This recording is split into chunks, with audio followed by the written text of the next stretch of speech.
If asked whether to prosecute a former president based on the same facts today, I would do so regardless of whether that president was a Democrat or a Republican. No one should be above the law in this country. The law required that he be held to account, so that is what I did. First at the hour. Joining us for his first interview, former special counsel Jack Smith. Thank you so much for doing this. Thank you so much for having me. I asked you this when you walked in, and I'll ask you, how weird is it to view it as part of your service to tell the story of the investigations you led? Yeah, well, I was a career prosecutor. I worked in the Justice Department and other prosecutors' offices for near on 30 years. And I don't know if your viewers know this, but I work in Republican and Democratic administrations over and over. I was the acting U.S. attorney in the first Trump administration in Nashville, Tennessee. And that administration appointed me to a position running a war crimes tribunal for the State Department. So I have investigated cases focusing on the facts and the law throughout my career. We did this case the same way, under the same standards, and the thing that's, I think, important for your viewers to know is those standards are not meant to change from one administration to the next. And in my experience, until now, they haven't. And so, I think we are facing an attack on the rule of law that is different in kind and scope to anything I've seen in my lifetime. And one of the reasons I wanted to be with you here today, in advance of the 4th of July, celebrating the birth of a country that we all love, is to celebrate the public servants who do this work, the people I spent my career working shoulder to shoulder with. I loved being a prosecutor, and we're facing that we should be uplifting the people who are doing the right thing. And I'll give you an example from my life. I resigned as special counsel. I know I need to get a lawyer because the president has said he wants to jail me for doing my job. And so I retain lawyers, Covington and Burling. As soon as that becomes public, the president and the Justice Department target that law firm. And they do it because they don't want me to have counsel. They don't want to have anyone represent me. And what happened next was, the very day that happened, Nicole, the lawyers at the firm called me up and said, Jack, don't worry about it. We're there for you. They did not blink for a second. And as you know, that's very different than how some other law firms behaved. I think we should focus on things like that and separating a firm like Covington and Burling from other ones that didn't show courage to come forward. Well, what do you say about the facts that you developed that you see? I know you don't watch a ton of news, but you see enough to know that the basic principle of recidivism likely applies to the election case. The things that you've charged are a lot of the same kinds of stories we cover. What is the cost of someone not being held accountable for their crimes? Yeah, I mean, if you talk about the pardons of these people convicted for the violence on January 6th, right? There's all sorts of costs. There's the obvious cost of just recidivism. These are people who committed their crimes in the name and in the interest of Donald Trump, and he's returned the favor, right, by pardoning them. That sends one message to them. A message I'm equally concerned about is the message that it sends to law enforcement. Supporting law enforcement should not be a political issue. It should not be a Republican, Democrat, red, blue thing. And when I see people like Harry Dunn, who was here before, who put his life on the line to protect others, and seeing him be smeared and vilified, I don't understand that. That is, and I think more people who understand the actual facts of that, I don't think most people are okay with that. It's deeply wrong, and I have a concern because we've seen that sort of thing in the incentives it's set up.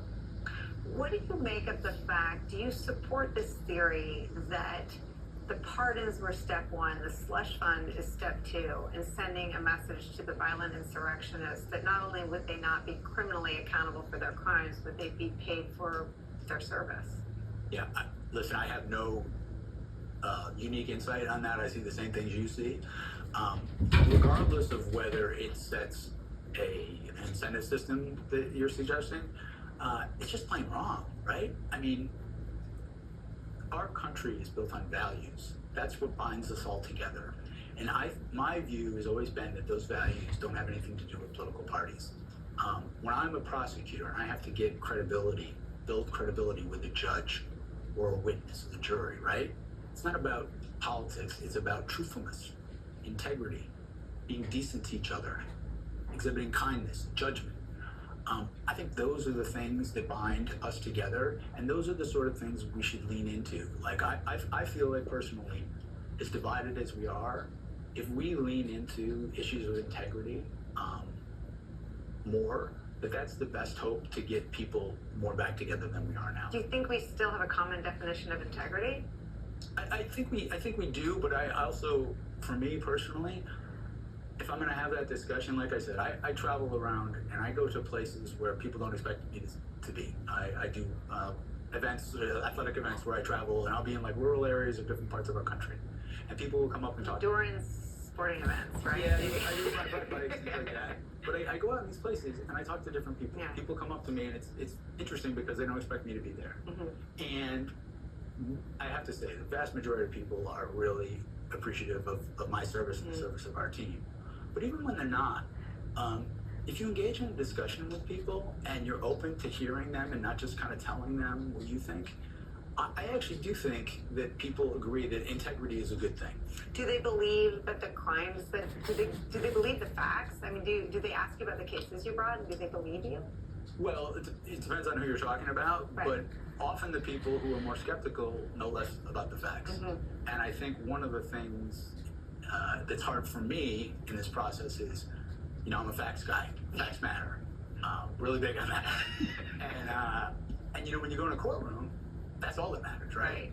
And so, and you know that you're going to get your turn to present the facts, and then they can present theirs, and there's a process. Mm-hmm. How we communicate with each other right now, it's very hard to do that. It's very foreign to someone like me who was raised as a prosecutor. You're talking in a courtroom, not on the courtroom steps. And I think that's harder because a lot of the people I think who have resistance to what we do, they're just not versed in the facts. And, not everybody wants to read a 100 whatever page report. I get it. But I think, this goes to the DOJ going forward.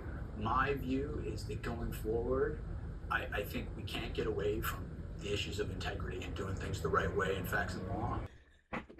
I wanted to read this poem today that I wrote for my dad growing up in near the Santa Monica Mountains off of Canoga and Woodland Hills.